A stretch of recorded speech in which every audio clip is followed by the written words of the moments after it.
Assalamualaikum warahmatullahi wabarakatuh. Selamat pagi anak-anak kelas 7F dan kelas 7G. Alhamdulillah hari ini kita bertemu kembali dengan mata pelajaran IPA. Nah, dalam masa pandemi ini jangan lupa tetap mematuhi prokes 3M-nya, yaitu mencuci tangan dengan air yang mengalir, memakai masker, dan juga menjauhi kerumunan. Oke, sebelum kita memulai pembelajaran pada pagi hari ini, agar pembelajaran pada pagi hari ini lebih barokah lagi, alangkah baiknya kita berdoa terlebih dahulu. Berdoa dipersilahkan.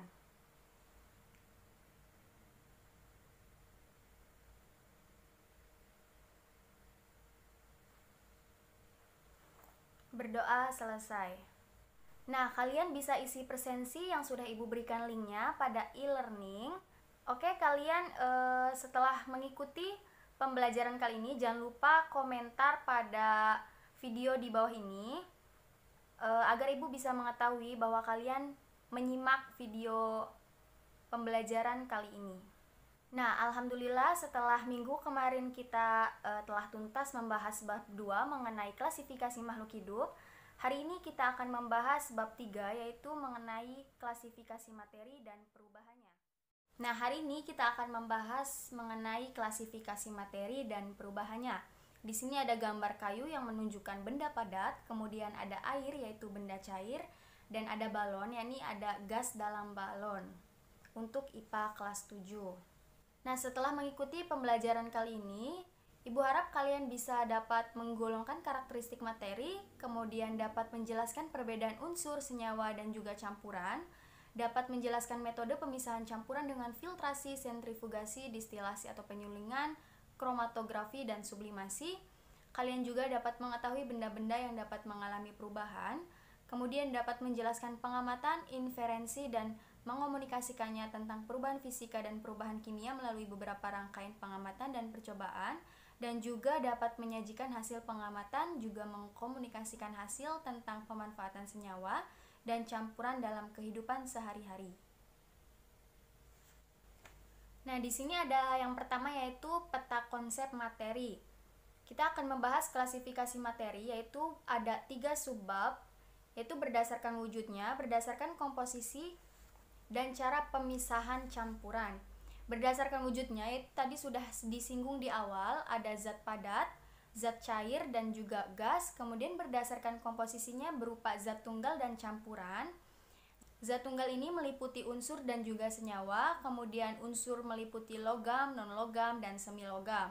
Sedangkan campuran yaitu ada campuran homogen dan campuran heterogen. Dan yang terakhir yaitu subbab cara pemisahan campuran. Oke, sebelum kita melanjutkan lebih dalam mengenai klasifikasi materi, apa yang terlintas dalam benak kalian ketika mendengar kata air? Ya, air merupakan salah satu zat atau materi yang bila ditempatkan pada suatu wadah, maka bentuknya akan mengikuti wadah tersebut. Sedangkan materi adalah segala sesuatu yang memiliki massa dan menempati ruang. Nah, selain itu, air memiliki titik didih 100 derajat Celcius bila pemanasan tetap dilangsungkan setelah mendidih, maka air akan berubah wujud menjadi uap. Selain itu, air juga dapat membeku pada suhu 0 derajat Celcius bila dilihat dari sifat kimianya. Air terdiri atas unsur H atau hidrogen dan oksigen. Selanjutnya kita akan membahas mengenai subbab yang pertama, yaitu cara mengklasifikasikan materi. Yang pertama, klasifikasi materi berdasarkan wujudnya, yaitu wujud zat ada padat, cair, dan juga gas. Contoh padat yaitu emas, besi, kursi, dan lain sebagainya. Sedangkan cair ada bensin, air, minyak goreng, dan lain-lain. Dan yang terakhir yaitu gas ada asap, uap air, oksigen, dan lain sebagainya. Perbedaannya apa sih, Bu? Perbedaannya yaitu dari bentuknya, jika zat padat itu tetap, dan jika zat cair itu mengikuti wadahnya. Kemudian jika zat gas mengikuti bentuk wadahnya. Nah, jika dilihat dari sifat volumenya, untuk zat padat yaitu tetap, zat cair tetap, zat gas tergantung pada tempatnya. Sedangkan jika dilihat dari kompresibilitas atau pemampatan massa jenis, jika zat padat tidak dapat dimampatkan, umumnya mempunyai massa jenis yang besar. Nah, jika zat cair sulit untuk dimampatkan, mempunyai massa jenis sedang. Nah, jika zat gas mempunyai massa jenis yang sangat kecil. Yang terakhir yaitu sifat dilihat dari kemudahan mengalirnya. Nah, jika zat padat tidak mengalir, jika zat cair dapat mengalir, dan zat gas dapat mengalir. Selanjutnya yaitu yang kedua, klasifikasi materi berdasarkan komposisinya. Nah, materi sudah disinggung tadi, yaitu ada zat tunggal dan campuran.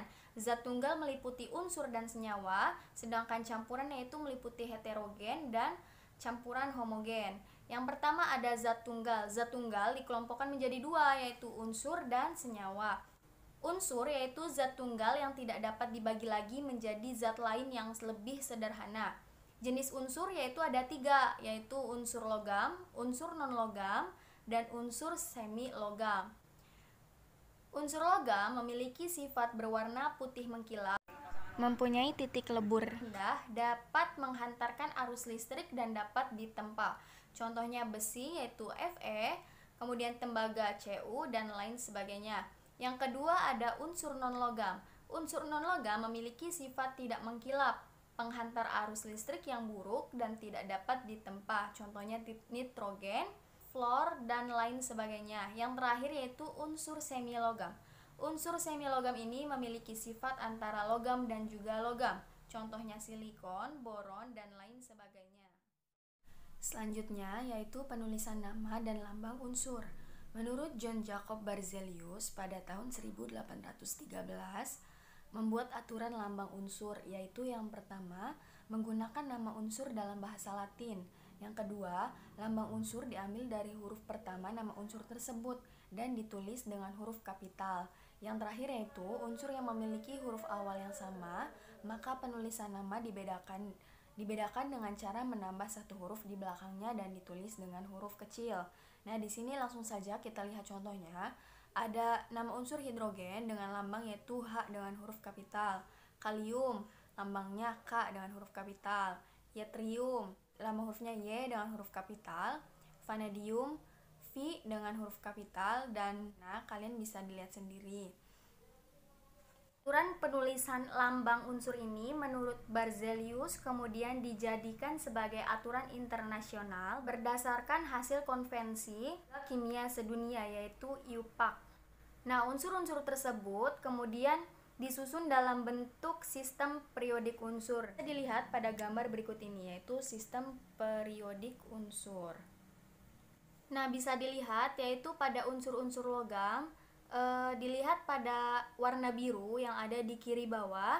Kemudian jika non logam di sebelah kanan yang warnanya kuning, dan juga untuk unsur semi logam yaitu di antara warna biru dan juga warna kuning. Di situ terlihat warna coklat ya, coklat kekuningan.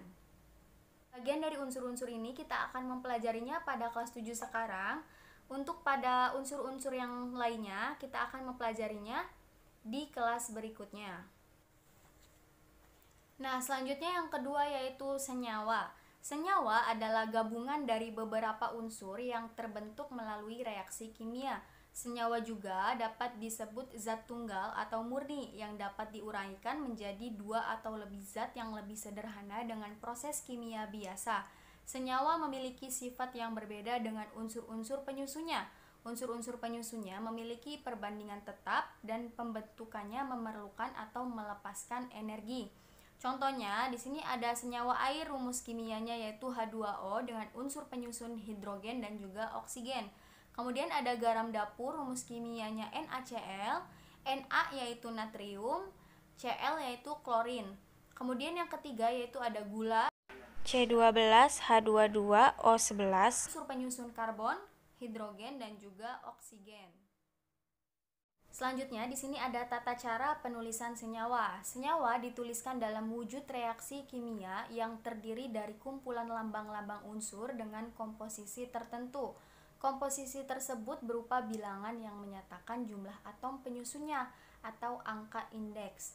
Nah, di sini kita langsung saja pada contohnya yaitu suatu senyawa terdiri dari atom unsur natrium atau Na dan atom unsur klor atau Cl. Jika angka indeks masing-masing atom unsur adalah 1 dan 1, maka rumus kimia senyawanya yang dibentuk adalah angka indeks Na 1, angka indeks Cl tadi 1. Jadi rumus kimia senyawa tersebut yaitu NaCl atau natrium klorida. Nah, rumus senyawa merupakan gabungan lambang unsur yang menunjukkan jenis unsur pembentuk senyawa dan jumlah atom masing-masing unsur. Yang sudah disebutkan contohnya tadi yaitu natrium klorida dengan indeks Cl1 dan indeks Na1, maka disebut NaCl atau natrium klorida. Contoh lainnya yaitu sukrosa, memiliki rumus senyawa C12H22O11. Maka sukrosa ini tersusun dari 12 atom karbon, kemudian 22 atom hidrogen, dan juga 11 atom oksigen. Yang ketiga yaitu campuran. Campuran adalah suatu materi yang terdiri atas dua zat atau lebih yang masih mempunyai sifat zat asalnya.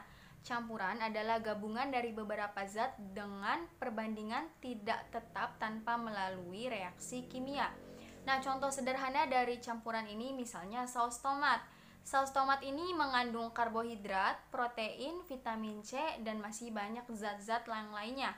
Sifat karbohidrat, protein, dan vitamin C tidak dapat berubah. Kemudian ciri-ciri campuran yaitu sebagai berikut. Yang pertama, tersusun atas dua zat atau lebih, memiliki sifat seperti zat penyusunnya, tidak memiliki komposisi yang tetap, dan juga zat penyusunnya dapat dipisahkan secara fisika. Campuran ini dikelompokkan menjadi dua, yaitu ada campuran homogen dan juga campuran heterogen. Campuran homogen yaitu campuran yang tidak dapat dibedakan lagi antara zat-zat yang bercampur. Kemudian sifatnya bening dan juga tembus cahaya, tidak ada endapan saat didiamkan. Kemudian zat-zat penyusun tercampur sempurna, contohnya yaitu larutan gula, larutan garam, udara, dan lain sebagainya. Sedangkan campuran heterogen ini yaitu partikel-partikel penyusunnya masih dapat dibedakan satu dengan yang lainnya. Kemudian keruh dan tidak tembus cahaya, terdapat endapan saat didiamkan. Kemudian percampurannya tidak merata, dapat dibedakan menjadi dua bagian yaitu koloid dan suspensi. Contohnya yaitu campuran air dengan minyak, campuran garam dengan pasir, dan lain sebagainya. Nah, selanjutnya berdasarkan sifatnya larutan dibedakan menjadi tiga, yaitu larutan asam, basa, dan juga garam. Nah, di sini ada contoh atau sifat-sifatnya, ciri-ciri dari asam, basa, dan juga garam.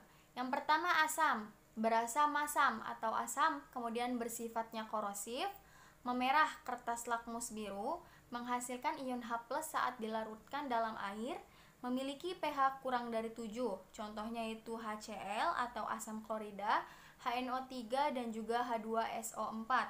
Kemudian yang kedua yaitu basa, berasa pahit, kemudian bersifat licin, membirukan kertas lakmus, menghasilkan ion OH- saat dilarutkan dalam air, dan memiliki pH lebih dari 7. Contohnya yaitu NaOH, KOH, dan juga MgOH2. Yang terakhir yaitu garam. Garam adalah hasil reaksi antara asam dan juga basa. Contohnya yaitu NaCl, KNO3, CaCl2, dan NH4Cl. Sifat garam bermacam-macam yaitu asam, yaitu asam dengan pH kurang lebih dari 7, kemudian basa pH lebih dari 7, dan netral pH 7. Nah, jadi dapat Ibu simpulkan bahwa perbedaan sifat unsur, senyawa, dan juga campuran yaitu dalam keadaan penyusunnya, bahwa unsur disusun oleh zat murni atau zat tunggal, kemudian tidak dapat dipisahkan secara kimia biasa. Kemudian senyawa disusun oleh unsur-unsur dapat dipisahkan dengan cara kimia, sedangkan campuran disusun oleh beberapa zat dan mudah dipisahkan dengan cara fisika. Kemudian dalam keadaan sifatnya yaitu pada unsur lebih sederhana dari senyawa, sedangkan senyawa sifat senyawa ini berbeda dengan sifat unsur-unsur penyusunnya. Sedangkan pada campuran sifat zat penyusunnya masih tampak ada. Nah, jika dilihat dari keadaan prosesnya, pada unsur ini tersedia di alam. Kemudian jika senyawa terbentuk dari perubahan kimia, sedangkan campuran terbentuk dari perubahan fisika. Nah, di sini ada 3 indikator asam basa yang sering digunakan pada umumnya. Yang pertama yaitu ada indikator alami. Contohnya bunga sepatu, bunga bougainville, kulit manggis, kubis ungu, kunyit, dan juga pacar air. Kemudian yang kedua yaitu indikator buatan. Contohnya yaitu phenolphthalein, kemudian metil merah, dan juga bromtimol biru. Yang terakhir ada indikator universal yaitu dengan menggunakan kertas lakmus. Nah, di alam ini zat ditemukan dalam bentuk senyawa ataupun campuran. Nah, jika suatu zat dalam bentuk murni atau senyawa ingin didapatkan, maka suatu campuran perlu adanya pemisahan. Di sini ada beberapa cara pemisahan campuran. Yang pertama yaitu dengan cara filtrasi atau penyaringan. Filtrasi adalah metode pemisahan yang digunakan untuk memisahkan cairan dan padatan berdasarkan perbedaan ukuran partikelnya. Contohnya yaitu memisahkan air yang bercampur dengan pasir. Di sini ada rangkaiannya yaitu ada berupa corong penyaring, kertas saring, residu, tabung Erlenmeyer, dan juga filtrat. Nah, bisa dilihat pada gambar di PPT-nya ya anak-anak. Kemudian yang kedua ada evaporasi atau penguapan. Evaporasi ini yaitu pemisahan campuran yang didasarkan pada kemampuan menguap zat-zat yang ada dalam larutan. Nah, contoh dari evaporasi atau penguapan ini yaitu misalnya pada pemisahan air laut dan juga garam. Kemudian yang ketiga ada distilasi. Distilasi adalah metode pemisahan campuran zat cair berdasarkan perbedaan titik didihnya. Contohnya proses pemisahan minyak bumi. Nah, bisa dilihat pada gambarnya ya anak-anak. Selanjutnya yang keempat yaitu ada kromatografi. Metode pemisahan campuran yang didasarkan pada perbedaan warna dan perbedaan kecepatan zat terlarut yang bergerak bersama dengan pelarutnya. Nah, contoh dari kromatografi ini, misalnya pada pemisahan warna-warna pada suatu tinta, kemudian menguji bahan pewarna yang terdapat dalam makanan, menguji adanya doping pada atlet, kemudian menguji adanya narkoba dalam urin, dan masih banyak contoh lainnya ya. Yang kelima yaitu ada sublimasi. Sublimasi adalah metode pemisahan campuran yang didasarkan pada zat yang dapat menyublim dan zat pencampurnya. Contohnya pemisahan kapur barus dan zat pengotornya. Yang keenam yaitu ada sentrifugasi. Sentrifugasi adalah metode pemisahan campuran yang memanfaatkan gaya sentrifugal untuk sedimentasi campuran dengan menggunakan mesin sentrifugal atau pemutar. Nah, itu alatnya ya, gambar alatnya. Yang ketujuh ada kristalisasi. Kristalisasi adalah metode pemisahan zat padat dari larutannya sehingga mengkristal. Oke. Karena materi ini telah selesai, Ibu akan memberikan tugas mandiri yaitu membuat rangkuman tentang klasifikasi materi dan cara pemisahannya. Yang tadi sudah Ibu jelaskan, kalian rangkum ya anak-anak, ditulis pada buku kalian masing-masing. Kemudian jangan lupa kalian baca-baca lagi materi yang sudah Ibu jelaskan. Untuk minggu depan kita akan melakukan praktikum dan membahas tentang subbab perubahan sifat fisika dan juga sifat kimia. Nah, baik, karena pembelajaran pada pagi hari ini telah selesai, Ibu harap pembelajaran kali ini dapat berkesan dan juga bermanfaat bagi kalian.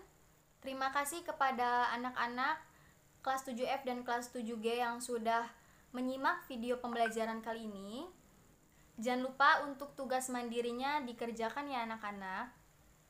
Yang belum mengisi presensi lewat kolom komentar YouTube, silahkan komentar di bawah video Ibu ini. Untuk mengakhiri pembelajaran kali ini, marilah kita membaca hamdalah bersama-sama. Alhamdulillah.